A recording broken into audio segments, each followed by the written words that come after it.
Приветствуем вас, дорогие телезрители! В эфире передача «Охота и рыбалка в Якутии». Якутия – республика с огромной территорией, очаровательной природой и богатейшей историей. Это страна несметных гор, бескрайних тундр, необъятных степей и глухой тайги. Несмотря на всю ширь якутской земли, каждый хребет, всякая речка или ручей, тот или иной алаз, практически любая местность имеет свое название и, соответственно, свою собственную историю. В былые времена Якутская область имела два выхода к морским просторам – на море Лаптевых и на Ламское, то есть Охотское море. Сейчас же Аянский порт, который раньше был торговым пунктом, принадлежит Хабаровскому краю. Повстанцы, поход Пепеляевской дружины, Тунгусское восстание стали причиной отторжения Охотского побережья от Якутии.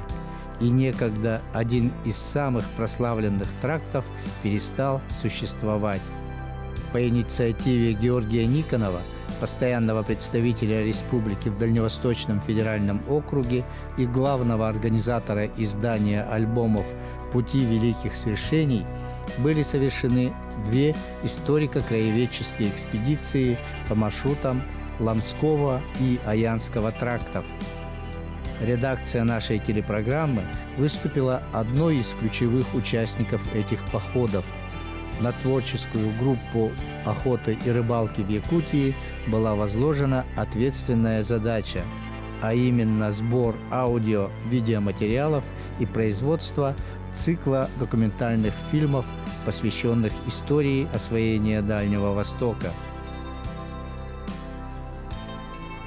Экспедиция по Аянскому тракту была совершена в середине июля 2016 года.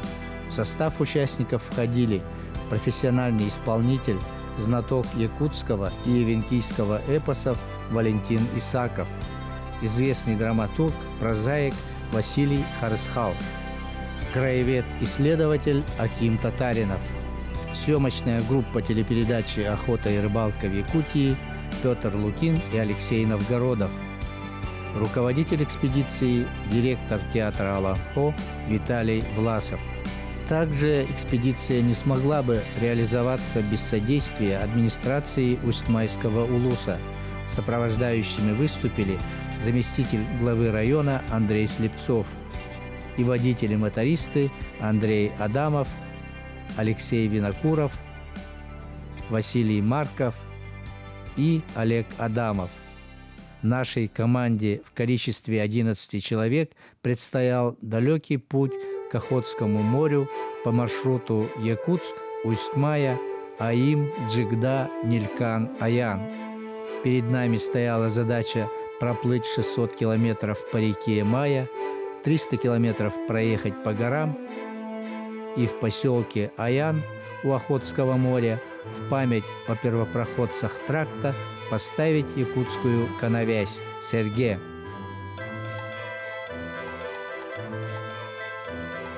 Так как основной темой наших передач является охота или рыбалка, в этом выпуске мы расскажем о нашей экспедиции как еще об одном рыболовном приключении. Некоторые наши герои оказались большими поклонниками этого дела, и им предстояло сначала порыбачить на речке Мая, а затем на берегу Охотского моря.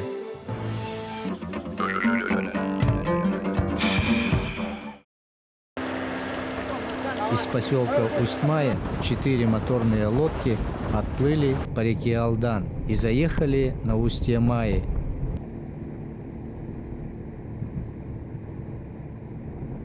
В 150 километрах от Устья находится памятник природы Итчекыт – красивая гора.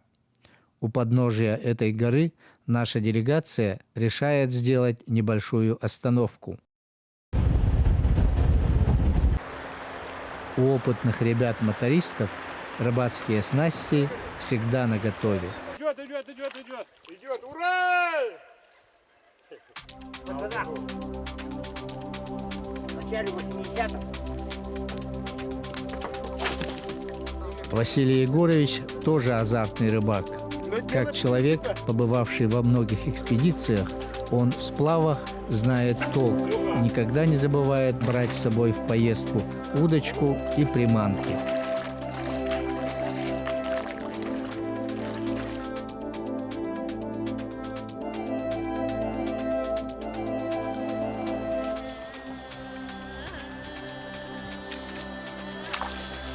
Это блин, глаза. Чего? Вот действительно рекламка.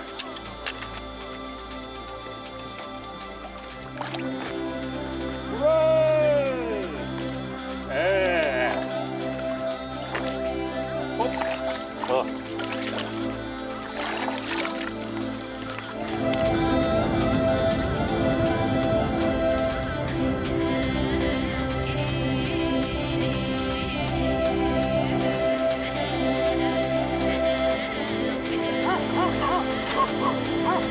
Раньше на месте, где сейчас работает метеостанция, основалась перевалочная база.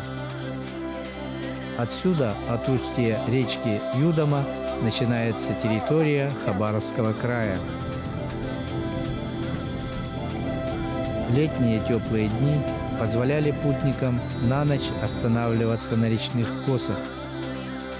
Ночевка в таких открытых местах – отличный способ избавиться от досаждающих комаров. Пока молодые ребята разворачивают лагерь и готовят ужин, Василий с Валентином решаются попытать свою удачу на вечернюю зорьку. Разговор не было, кто она.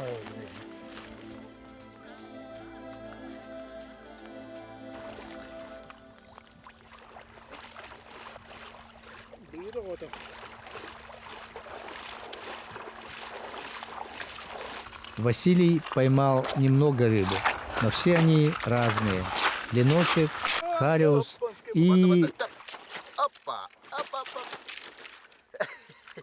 сорога. Чуть не уплыла. Чуть-чуть, да?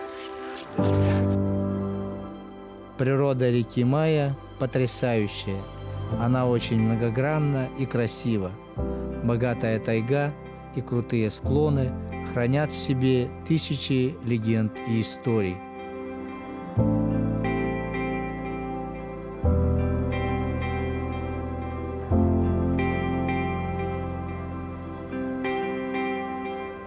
Утром появилось время для рыбалки, так как выявилась небольшая проблема с одной из лодок. Пока некоторые мотористы ремонтировали ее, Андрей повез желающих порыбачить на устье речки Большой Хандык, который находится в паре километров от лагеря.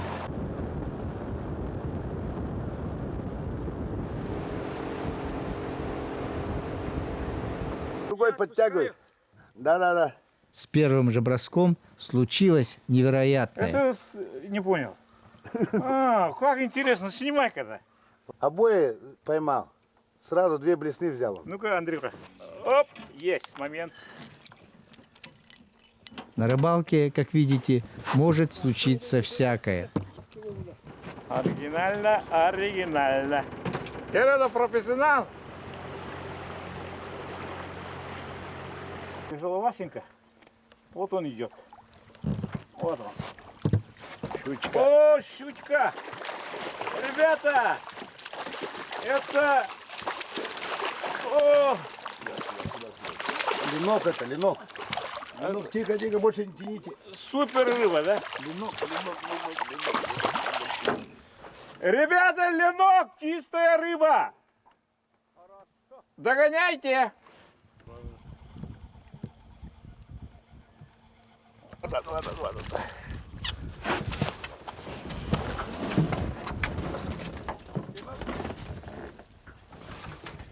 Еще один ленок. Много раз таких. Это маленькие экземпляры. Бывают большие. Да. Еще больше 2 раза. Бывает. Будем дальше. Смотри, смотри, смотри. А вот, Давай, молодец. Твой. Окунь. О, здоровый. Хороший экземпляр.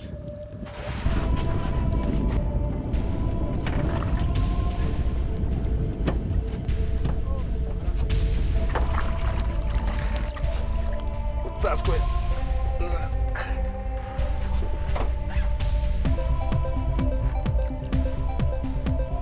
С обеих сторон. Сюда.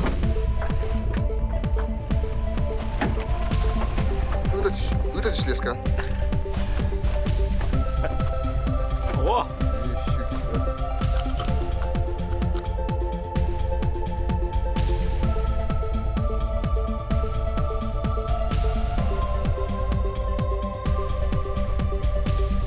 О!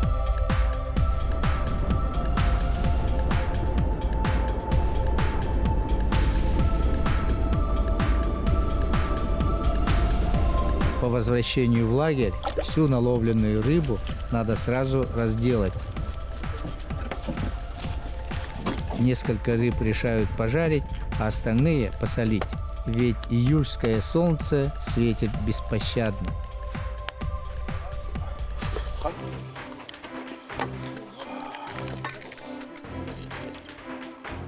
Лодки готовы, члены экспедиции сытые и отдохнувшие, надо двигаться дальше.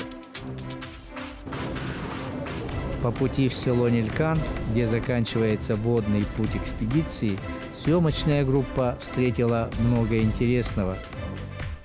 Познакомились и сдружились с жителями поселения Аим. Погостили у селендинских охотников. Побывали в местах, богатых эвенкийскими легендами. Под вопросом, да из-за чего, да? Увидели наскальные писаницы, заходили в карстовую пещеру. Встретили прохлаждающегося лося. Заезжали в село Джигда.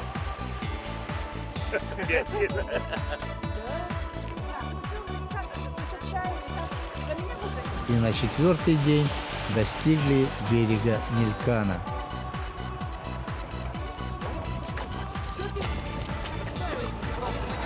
Оттуда уже на вахтовке выехали к морю, в село Аян.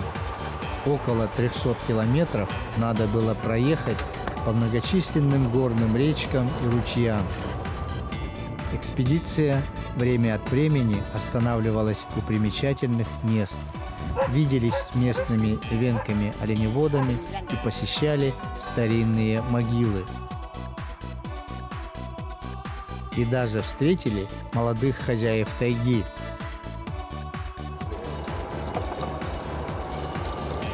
Вот и Охотское море, бухта Аян.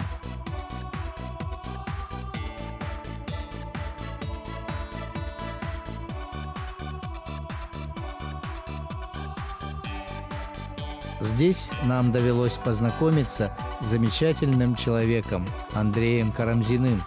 Он главный специалист по делам гражданской обороны и чрезвычайных ситуаций администрации Аяна-Майского района.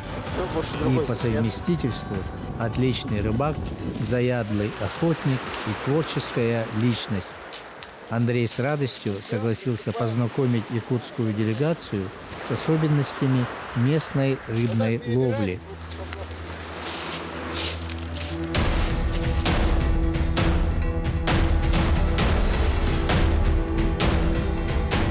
Эта коса называется муннук.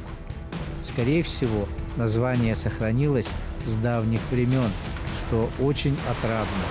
Ведь слово «муннук» якутское, и переводится оно как «угол». Это еще одно подтверждение тому, что наши регионы исторически связаны.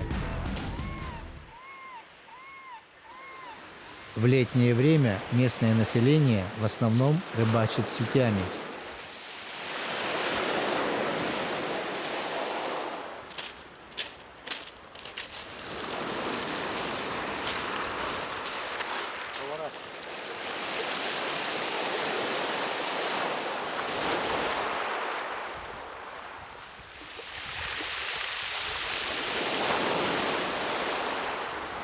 Ну, сети здесь ставят не длинные, речные, они не подойдут. Здесь короткие сетки, 10-12 метров, не больше. Почему именно эта длина? Вот сами видите, ставят шестом, когда накат, то есть с лодкой воспользоваться невозможно. Но и в основном рыба, она движется вдоль берега, вот в этой волне прибоя. Поэтому здесь ее, собственно, и ловят. Но это еще слабая волна, бывает больше. Ну, конечно, когда больше, ее рыбу уже не ловят. Достаточно переждать, хорошей погоды дождаться, а потом уже ловить рыбу. Ну, размер ячеи, как горбуша видели, да? Ну, где-то на 55. Ну, если кита, где-то на 70 размер ячеи. Ну, а сети, повторяю, 10 метров здесь достаточно. Потому что 30 метров очень сложно затолкать ее всю вот таким шестом. Ну, и потом очень часто ловится, поэтому постоянно надо вытаскивать, заталкивать, время теряется. Пользуются вот этими шестами, которые сколачивают, ну, либо привозят с собой. Обычно сколачивают, оставляют здесь. И пользуются ими все, кто приезжает. Таких шестов по всему побережью, они везде, вот на этой косе везде лежат. Сейчас идет горбуша и кита. Ну, сейчас в море еще кормится у нас мальма и кунжа.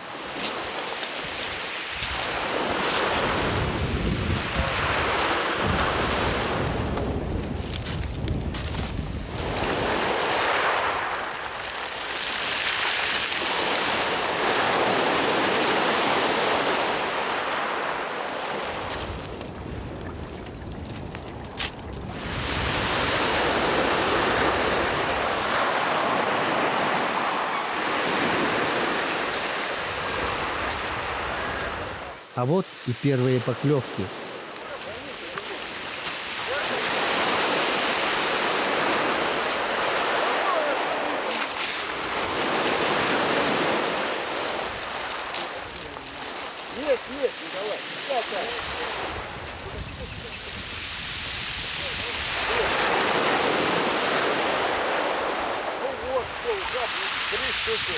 Наши мотористы впервые в жизни на море поймали горбушу и мальму.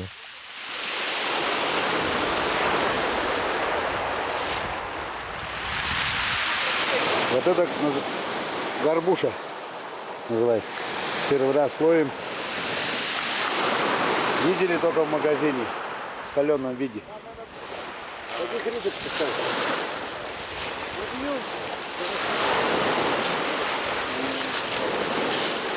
Называется мальма. Рыба. В горных речах спускается на море.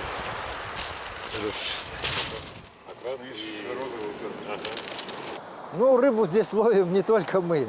За сеткой нужно постоянно следить, потому что кроме нас здесь еще охотников до рыбы очень много. Вот нерпа, она буквально около сетки плавает, ждет, когда попадется к нам в сетку. Ну, то есть ей самой трудно ловить, а в сетке что? Подплыл, вот она, пожалуйста, уже, наверное, около сетки там, надо смотреть. Подплыл, рыбу стащил, сетку порвал. Вот, поэтому нужно постоянно следить за сеткой. Но здесь у нас водится нерпа, ларга, морской заяц. Ну, есть, конечно, еще сивуч, ушастый тюлень. Но он сейчас здесь проплывает весной и осенью. Здесь летом он не находится. А это в основном у нас нерпа. Вот, они тут сейчас шалят. Вот они все лето, пока рыба идет. Они особенно сейчас вот концентрируются там в устьях рек. Заходят прямо следом за рыбой, когда рыба идет в речку. Они заходят за рыбой в речку, поднимаются километров на 15 вверх по устьям рек. Ну и там, соответственно, с приливом, с отливом опять уходят. Вот наш конкурент в рыбной ловле. Да, вот, кстати, да, вот надо следить за ними. Здесь на берегу, кроме нерпы, существуют еще чайки. За ними тоже нужно постоянно следить, потому что только отвернешься, они тоже любители утащить рыбу. Вот сейчас они отдыхают, видели, Как только мы начнем чистить рыбу, они будут все здесь, вокруг нас.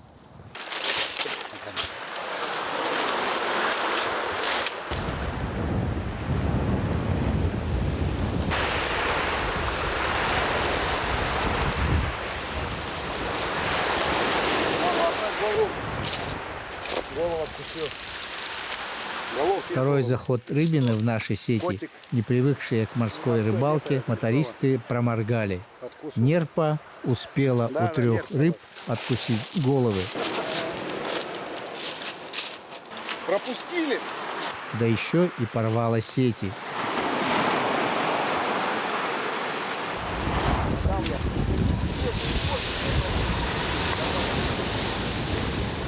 Сразу приехали, вот только что сготовили. Вообще классные, вообще. Вид, да, сегодня? Специально вот это, говорит, все разогнали. Супер. Вот кита. Ну, это самое крупное, что здесь водится из лососевых. Но есть, конечно, еще кижуч, но он здесь чуть позже будет идти. Ну, это довольно-таки крупный экземпляр, да, вот. 3-4 килограмма она весит примерно. Кита это самец, вот. Основной наш продукт на столе наших жителей Охотского моря. Начнется у него брачный период, когда она примет брачный наряд. Вот эти зубы у него станут очень большими. Где-то миллиметров по 5, наверное. Вот горбуша. Ну, она наиболее многочисленная. Кита, конечно, не всегда идет, но горбуша практически каждый год ее на ствол местные жители всегда ее поймают. Вот примерно ее вот такой размер и есть. Она не больше, чуть может больше, чуть меньше. Вот сейчас она свежая, в море ловится, она блестящая. Вид у нее хороший, в принципе, как и у киты. Блестящая, с чешуей. Ну, а когда зайдет в речку, она приобретет свой свадебный наряд, так сказать, брачный. Ну, станет совсем неприглядного вида. У нее вырастет вот такой огромный горб таких размеров. Она станет коричневого цвета. Ну, мясо, естественно, у нее побелеет. Ну, вот ловить ее необходимо именно в море или вот в самом устье рек, потому что дальше она заходит и выполняет свою миссию. Заходит на нерест, нерестится, погибает. Затем мы ждем, когда вылупляются мальки, кормятся 3-4 года в море, ну а потом возвращаются. Вот такой у нее цикл. Вот это тоже лососевая, но вот это житель наших прибрежных рек. Это мальма, ну голец еще ее название. Она тоже вот примерно такого размера. Сейчас тот период времени, когда она спустилась после зимовки с рек в море. И кормится в море. Сейчас корма очень много, поэтому буквально за месяц вот эта рыба набирает очень хороший вес. Вот она сейчас, видите, какая блестящая, красивая. Ну, в речке, когда она выходит после зимы, она становится черная, такая, как плеть, тонкая. Ну вот, а сейчас буквально за месяц она набрала вот такой товарный, фактурный вид. Ну и скоро начнет точно так же заходить в реку, нереститься, ну и останется зимовать в речке. Охотское море порадовало своих гостей из Якутии изобилием рыбы.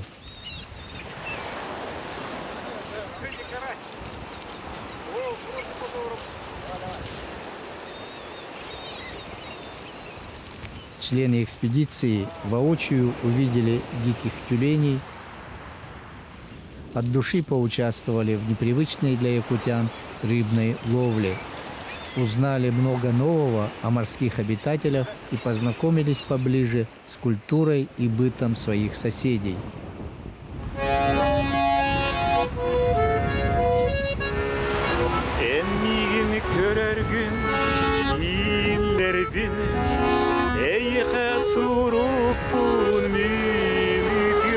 Попрощаться с гостями из Якутии, чтобы послушать их пение, даже из морских глубин поднялась любопытная нерпа.